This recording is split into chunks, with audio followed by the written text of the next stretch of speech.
Next, I'd like to welcome to the stage Napoleon Biggs from Web Wednesday. And come on up, Napoleon. And he's going to be interviewing first Shana Buchanan from iDecorate. Shana Buchanan. So why don't you come up and join Napoleon here on stage. Thank you. So you've heard of the Korean wave. We now have the Australian wave. They're another Australian, correct? Correct. Yep. Did you also start your business on a beach?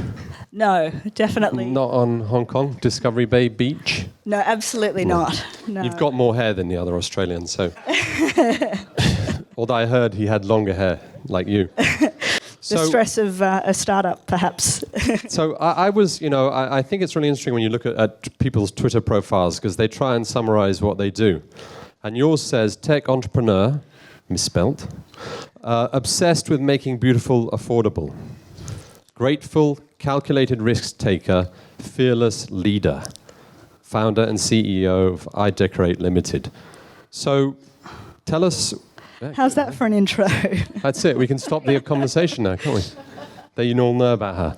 So tell us, you're obsessed with making beautiful affordable. We live in a city where beautiful is not affordable.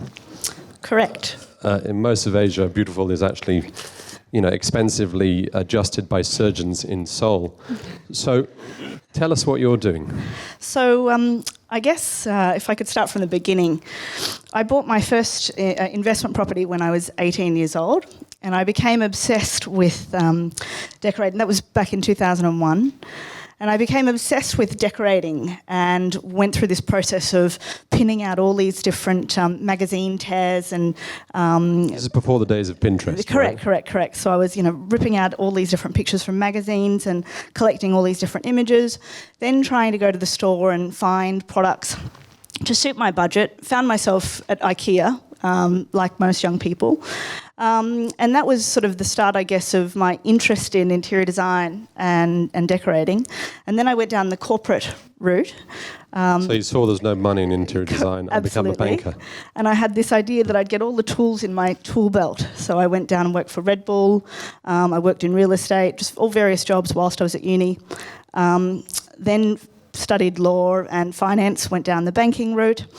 And I kind of worked out fairly quickly that banking wasn't for me, or finance wasn't for me. But people only do that after they've put $300,000 plus US dollars in their bank account, and they go, banking's not for me. Well, I don't really enjoy this very much. No,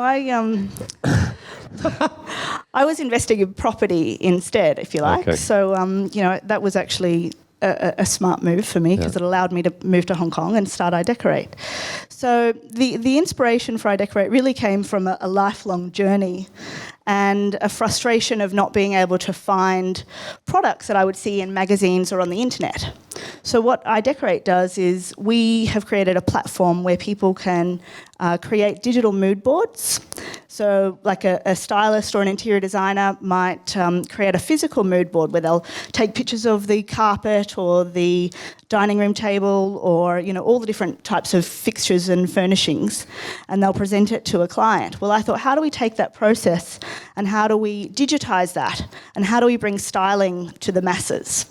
So with iDecorate, we've created the world's first platform where you can actually drag and drop images of your living room or if you're styling an event of the venue, and then you can drop the products that we source and we sell onto your style board, and then you can click buy and you get all the products. So is it a bit like, there's an app I use called House?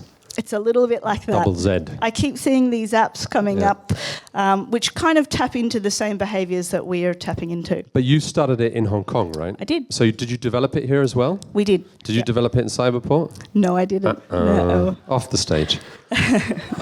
So why did you come here? You're Australian. Most Australians go to London or America. Why Hong Kong? Well, my We've intention... got tiny apartments. Yeah. Well, lots of room to decorate. Therein lies the opportunity, actually. But I came to Hong Kong. My sister's been here for 10 years, so that was the first reason. But when I first arrived, it became very apparent to me that Hong Kong has such an entrepreneurial culture and spirit, and it's actually for us a key competitive advantage because of obviously the proximity to Asia. So we source from tiny little factories far and wide that most of the big retailers like Target and things won't travel to.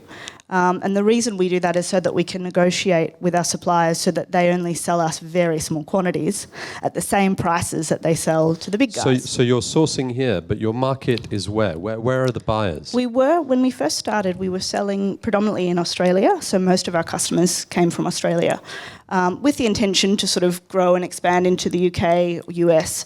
The Australian dollar has since, collapsed dramatically, and we then learnt really last year and changed strategies that the opportunity really is Asia.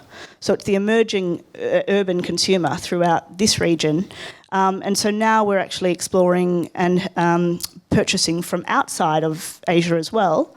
We've got our first shipment coming from Denmark, and surprisingly, the prices from Europe are comparable to prices in China. So you're saying there's a change in habit, because I know when IKEA and B&Q from the UK launched in Hong Kong, B&Q failed because nobody likes to decorate their own houses in Hong Kong. That was the theory. You just buy it and they come and assemble it for you, right? So you're saying that's changing. You're seeing people here, not particularly in Hong Kong, but saying, I want to buy special products from Europe, from Australia. Absolutely. And the key for us is we're not just a company that sells products. We have to be the style leaders. We have to set the trends. We have to build that audience, and for that audience to look to us for advice. So that's where digital marketing is such a key component of our strategy. In that we hope that more and more people will turn to iDecorate as top of mind when. So it sounds like your product is perfect for social media. So if you're looking at, you've got a global business, how do you recruit customers? Well, what are you finding as the most effective way to do it? It's certainly a mix of, say, social media, and then also we're trying to build a community of like-minded people that share and pin similar to Pinterest. So, for example, when you create one of our boards, we can feature it on our site and then it gets featured on other people's social media. So it's really about building a community of like-minded people. As well as obviously digital advertising and EDMs, I think are really important. Blogs are really important. It's just multifaceted. So how big is your team here now? We've now got 4 staff here, 2 in Australia, and a Facebook SEO specialist. And this is still done off your own funding? You haven't tapped into any of these folk? We actually did a seed. Yeah, we did it not in Hong Kong. We did a sort of an angel, a seed round from friends and family. Most of those investors came from Australia. We've met with a couple of investors in Hong Kong, and actually this week we've been successful in raising some funds, so we're starting again in tapping the market in Hong Kong. So you're in Hong Kong and you're saying that you're seeing a trend for Asians. Have you got yourself into China yet? Are you iDecorating.cn? We've actually had quite a lot of exposure where our products' images are being used in magazines all around the world. So in the last 6 months, we've seen Elle in Shanghai and all these different magazines downloading our images. What do you mean downloading images? So we've got a resource where journalists can download our images and use them in publications. Of compiled all decorated rooms or all individual? of our products. Oh, okay. Yeah. So from there, we're sort of we certainly know we're getting more interest from particularly the publishers, but we haven't had a sale in China yet. But I've had an inquiry this week from Wales. We've had quite a few sales out of the UK. I had a mate who was a hairdresser, and he designed an apartment in Shenzhen to look like a London flat with Union Jacks and a real dog. Yeah. The buyer came in and said, 全部都要了, which in English means I'll buy the whole thing. So, including the dog. Yeah. So there's a trend in China.